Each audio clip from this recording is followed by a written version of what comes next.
Saudara, suasana hari kedua di kantor Badan Gizi Nasional usai digeledah berjalan normal. Aktivitas pegawai BGN kembali berjalan seperti biasa.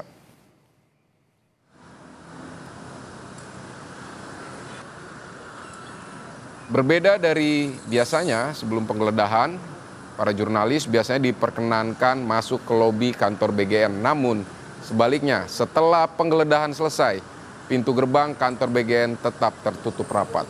Dari pantauan jurnalis Kompas TV di lapangan, aktivitas pegawai BGN berjalan normal. Menurut juru bicara BGN, Hannibal Wijayanta, dalam keterangan tertulisnya, tidak ada kegiatan konvers sampai menunggu Kepala BGN Nanik SD yang dilantik.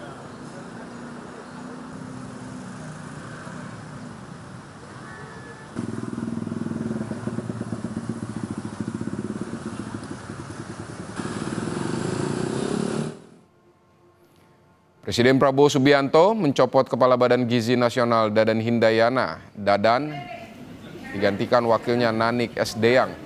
Pengumuman susunan baru kepemimpinan di Badan Gizi Nasional diumumkan Menteri Sekretaris Negara Prasetyo Hadi. Istana membeberkan adanya catatan serius terkait ketidakdisiplinan dalam menjalankan SOP, tata kelola organisasi, hingga kegagalan dalam menjaga kualitas standar makanan. Membenahi hal tersebut, Presiden memutuskan melakukan perombakan total di pucuk pimpinan BGN.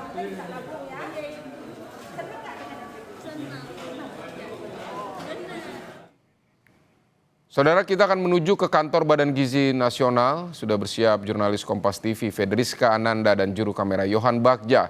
Selamat siang Rizka. Jadi aktivitas di kantor Badan Gizi Nasional sudah normal atau masih ada penggeledahan yang dilakukan oleh Kejagung untuk menelusuri kasus ini? Atau seperti apa saat ini, Fedriska?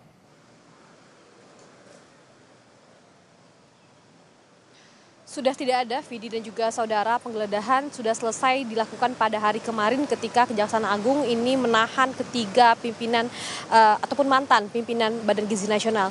Juru kamera saya, Yohan Bagja, akan menunjukkan kepada Anda, Vidi dan juga saudara, bagaimana suasana kantor BGN pada saat ini, yang mana kemarin ketika penggeledahan dilakukan memang ada pengamanan yang cukup ketat begitu yang dilakukan oleh TNI ketika Kejaksaan Agung melakukan penggeledahan di kantor BGN di kawasan Tugu Tani, Jakarta Pusat.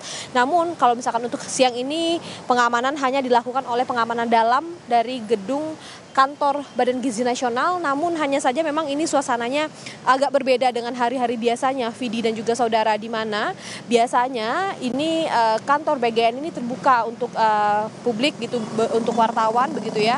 Namun pada siang hari ini pengamanan cukup ketat, pihak-pihak eksternal yang akan masuk ke gedung BGN ini diperiksa lebih ketat begitu ya, karena memang ini juga untuk menjaga steril di kawasan ataupun di lingkungan kantor Badan Gizi Nasional. Kalau kita melihat kemarin ketika Kejaksaan Agung melakukan penggeledahan, Vidi dan juga saudara, banyak juga di antara pegawai dari Badan Gizi Nasional ini tidak diperkenankan masuk ke dalam wilayah kantor BGN. Mereka menunggu saja di depan gedung kantor BGN, namun kalau misalkan untuk hari ini mereka sudah bisa masuk kembali, sudah dapat beraktivitas kembali, dan sudah dapat berkantor. Nah, tadi saya juga sempat meminta konfirmasi kepada juru bicara Badan Gizi Nasional. Mereka mengatakan untuk hari ini tidak ada agenda konferensi pers ataupun agenda-agenda lainnya, hanya saja ada agenda rapat-rapat internal yang dilakukan oleh ketiga pimpinan baru Badan Gizi Nasional. Di mana kalau misalkan kita juga mereview sedikit kasus ini, Vidi dan juga saudara, Kejaksaan Agung ini mengatakan bahwa membuka kans begitu terkait dengan dugaan adanya tersangka baru atau tidak, karena hingga saat ini Kejaksaan Agung juga masih melakukan pendalaman terkait dengan kasus ini, masih menghitung berapa sebetulnya jumlah kerugian negara, berapa insentif yang diraup oleh ketiga mantan pimpinan Badan Gizi Nasional ini melalui yayasan-yayasan yang terafiliasi dengan mereka. Ini masih dihitung oleh Kejaksaan Agung. Tapi kalau misalkan kita merujuk pada pernyataan Direktur Penyidikan Jampitsus pada hari kemarin, sebetulnya ada 3 garis besar begitu ya terkait dengan dugaan korupsi tata kelola MBG, yang mana adalah pertama terkait dengan markup pengadaan kendaraan listrik, sepatu, tablet hingga TV di lingkungan Badan Gizi Nasional. Kemudian yang kedua adalah modus korupsi yang menyasar anggaran jumbo dari program MBG ini mencapai 85,27 triliun pada tahun 2025 dan 258 triliun pada tahun 2026.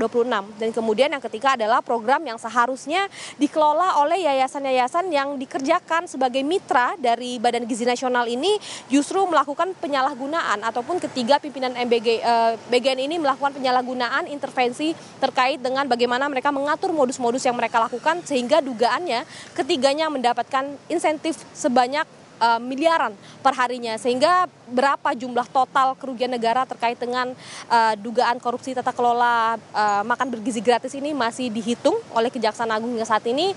Dan kita juga akan menanti keterangan resmi dari pimpinan baru Badan Gizi Nasional, yang mana informasinya mereka belum akan menyampaikan keterangan resmi apabila memang ketiganya ini masih belum dilantik secara resmi. Vidi. Baik, singkat saja, jadi sudah ada informasi kapan mereka akan dilantik, Fedriska?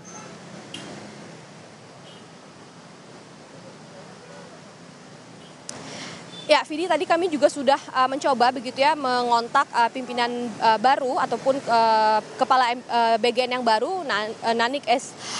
Deyang, yang mana mereka mengatakan belum ada informasi terkait dengan hal itu. Tapi mereka baru akan menggelar konferensi pers ketika ketiganya ini sudah dilantik dan juga baru bisa memberikan keterangan resmi terkait dengan bagaimana transisi dari kepemimpinan yang lama ke pemimpinan yang baru untuk agar program makan bergizi gratis ini dapat berjalan dengan sebagaimana semestinya, Vidi.